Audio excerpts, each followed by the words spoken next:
Well, certainly the end of a very busy week in politics, the year really starting to gear up again. I'm delighted to be joined now by my great friend, the woman who has smashed through more glass ceilings than any of you have had hot breakfast, Sky News contributor and former Speaker of the House, Bronwyn Bishop. Well, Bronwyn, welcome to the program. The Voice dominated headlines this week, particularly the Prime Minister's fumbles in the media. I mean, it's pretty obvious. I don't know what the point of the referendum is, but the Teals, they're just saying they're going to wave it all through the Parliament. So we're sidelined, we people. The Prime Minister doesn't know anyway. Well, you're quite right, Gary. It was a train wreck of an interview. But as regards the Teals, I have to say they're irrelevant. That's the most important thing to say. Their vote isn't required. If the Prime Minister wants to legislate now, to put forward a bill to say what his idea of the Voice is, he can do it. He doesn't need the Teals. If he wants to do it after a referendum, when if the people vote no, he can do it, and he doesn't need them. The only way they could make themselves relevant is to bring in a private member's bill, advocating that this is the model, this is what we want, and then see if the government lets go past a second reading speech. I think that's probably a no. So what they say and what they consider is irrelevant. What is relevant is that the people are entitled to know what is planned, because it is utterly confusing. The worst point is when the Prime Minister says that the Voice will be subservient to the Parliament. He has absolutely no way of guaranteeing it. None. Nobody can guarantee what a present or future High Court will interpret it to mean. Nobody. And all the reassurances in the world are not worth the paper they're written on. And so the important thing for us to realise is, if you really want to protect the Constitution, but you want to have a voice, legislate for it.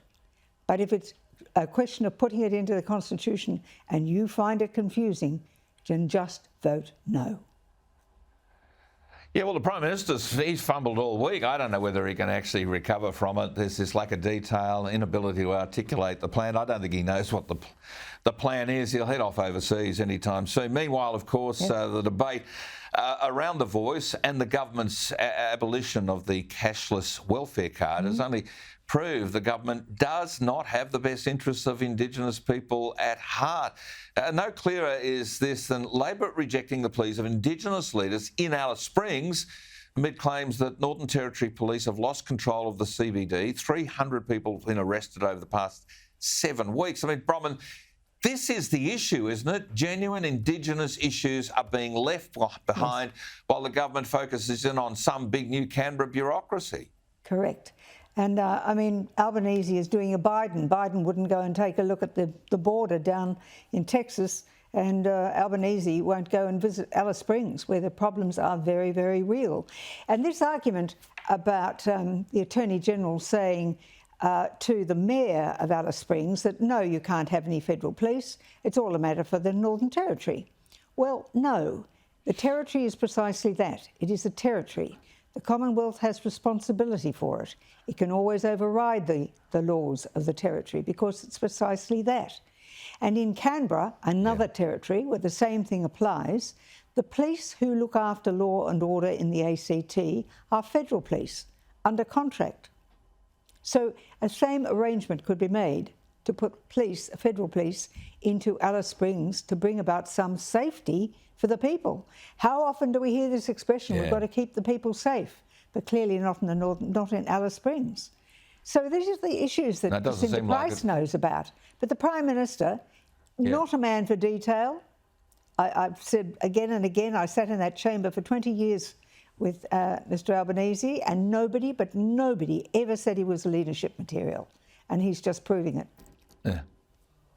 Yeah. Now let's go across the ditch now. And there was a shock around the world overnight to the sudden resignation of Jacinta Ardern, the Prime Minister there. But Bronwyn, I think the only people who weren't really shocked are those who actually follow what's going on in New Zealand's politics, that could see that Jacinta Ardern was heading towards a massive defeat later this year. Correct. And she didn't have the gumption to face up to it, so she's pulling out now. But I think the pieces that have been written that have said that her time as Prime Minister was a disaster. Yes, she did well when there was that dreadful massacre, But then most people behave well when they're in a leadership position in that. Yeah. So that's not leading the country in its domestic policy. The problem is this: she's a socialist through and through, and like any socialist, she wants to control and plan everybody's life and tell them how and what they can do. And so anything from putting a, how do I say it, farting tax on animals to reduce emissions, or giving away the control of water from the normal way water is controlled and putting a race concept on it. And the real thing that frightened me to death is that Mr Albanese, who's a follower, not a leader, he was looking to follow her because she thought she was doing a good job. Well, now she's gone, he can't follow, I suppose. That's a plus.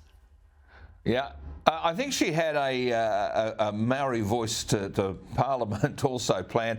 I think, Bronwyn, it should be a flatulence tax. Now, we've heard of people talking about flat tax, but she went for flatulence. Anyway, a scathing report from the Productivity Commission today has slammed Australia's education system. Nothing we don't know already. You've got teachers in your family, I have too. I mean, it highlights a disturbing trend, which seems to be getting worse. 90,000 Australian students do not meet minimum standards for reading and numeracy in NAPLAN. I mean, Bronwyn, we've got to keep throwing money at the system, but it's failing. I mean, surely we've got to do something different than just throw money at it. Well, the first thing we've got to do is have better qualified teachers. It's just not good enough to have people going into teaching who are from below the pass level sometimes. It's just not on. Yeah. And the unfortunate part about all that is that the best teachers will always want to go where they think the best students are. So it's no surprise that the places where students are not, have a more difficult time, the teachers, there's a great turnover and churning of teachers because they might go for a while and want to leave. Yeah. So there's got to be more reward for people who are good and are prepared to take on the more difficult classes. There's no room for that in the system. And aside from that, we need a curriculum where we teach people what it means to be well educated, that you have a good understanding of literature, that it reflects the Western canon, that you have an understanding of mathematics that will take you through your general life, that you will have the skills that will allow you to think and to absorb information. There are so many things that are ideological that are being thrust down kids' throats, which have nothing to do with the fact that you need an education which allows you to think, but it reflects the culture from which you come and teaches you about the great things you've done. Yes, you have to deal with the black patches too, but we have to be proud of our nation, proud of the people who fought to build it to what it is. We are a fantastic country, and I want our students to be optimistic. And maybe, just maybe, if there was that sort of feeling within teaching, then more people would be attracted into it. People with the skills that have the ability to let kids pick it up and have a joy in that learning. The Gonski system was always going to fail, always going to fail. So it is a question of doing something about the curriculum. I always thought a national curriculum was a bad idea because if you had had several jurisdictions all doing different curriculums, somebody might get it right. But if you've got one curriculum, you get it wrong, everybody's got it wrong.